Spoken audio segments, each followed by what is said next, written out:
नमस्कार, मी प्रतिभा पवार आणि मी आली आहे उमरखेड तालुक्यातील ब्राह्मणगाव या गावामध्ये. तर इथे आमच्या DPC अंतर्गत दुरुस्ती मंजूर होती शाळेला, ते पाहण्यासाठी मी आली आहे. पण खरंच ब्राह्मणगाव या गावची अवस्था ही खूप म्हणजे खरंच पाहण्यासारखी आहे की तिथे एकही नवीन इमारत नाही आहे. सर्व जुन्या इमारती आहे. सर्व इमारतींना 100पेक्षा जास्त वर्ष झालेले आहे आणि सर्व म्हणजे नवीन इमारत इथं व्हायला हवी आहे. तर खरंच आता की इथे प्रयत्न करू आम्ही की नवीन इमारत कशी देता येईल. तरी पण इथे आता आमच्यासोबत आहे शाळेचे मुख्याध्यापक सर आहेत, शाळा व्यवस्थापन समितीचे अध्यक्ष, उपाध्यक्ष मॅडम आहे. हे सर्वांकडून आपण थोडं शाळेबद्दल जाणून घेऊ की यांना किती त्रास होत आहे मुलांना. आणि सर्वात महत्त्वाचं म्हणजे शाळेची पटसंख्या 200हून अधिक आहे, बरोबर आहे सर? 200हून अधिक पहा. 1 ते 4 वर्ग, छोटे छोटे विद्यार्थी. त्यांना आता उन्हाळा लागला आणि उन्हाळ्यात टिनाच्या खोल्यांमध्ये बसत आहे, खूप गरमीमध्ये बसत आहे. त्यांना शिक्षण घेणं आणि शिक्षकांना शिकवणं हे पण खूप कठीण झालेलं आहे. तर आपण त्यांच्याकडून आता थोडं जाणून घेऊया की त्यांना इथे कशाची गरज आहे, काय त्रास होऊन राहिला आहे. तर नमस्कार सर. नमस्कार मॅडम.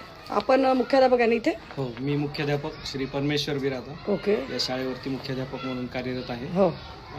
ही जी शाळा आहे जिल्हा परिषद केंद्रीय प्राथमिक शाळा ब्राह्मणगाव, तालुका उमरखेड, बरं.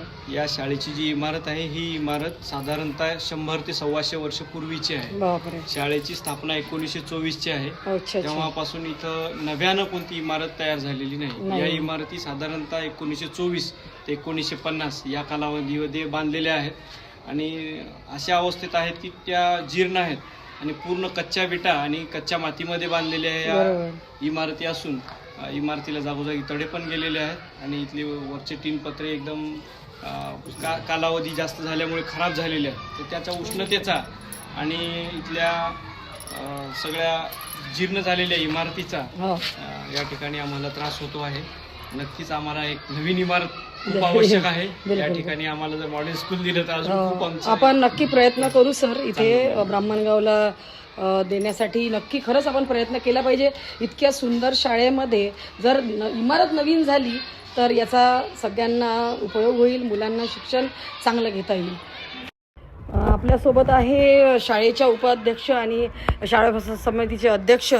तर आपण सुद्धा आता काय त्रास होता आपल्याला शाळेत किंवा आपल्या मुलांना शिक्षणासंदर्भात या शाळांना काय गरज आहे, आपल्याला असं वाटते की थोडं सांगावं आम्हाला.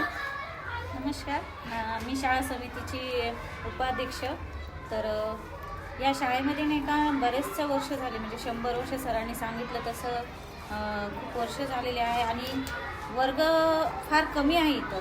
तर वर्गाची नवीन वर्ग उपलब्ध लवकरात लवकर व्हावे आणि जे जुने वर्ग आहे ते इमारती दुरुस्त करण्यामध्ये आम्ही प्रस्ताव दिलेला आहे, ते होत आहे.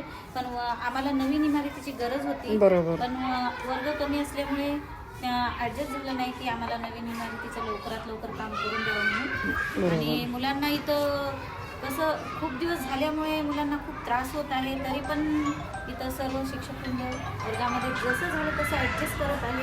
कारण की ॲडजस्ट करायचं नाही आहे, कारण उन्हामध्ये पत्राचं पण खूप दिवस झालेले आहे. ते आपण त्याचे दुरुस्त केलेले नाही, खराब झालेले आहे.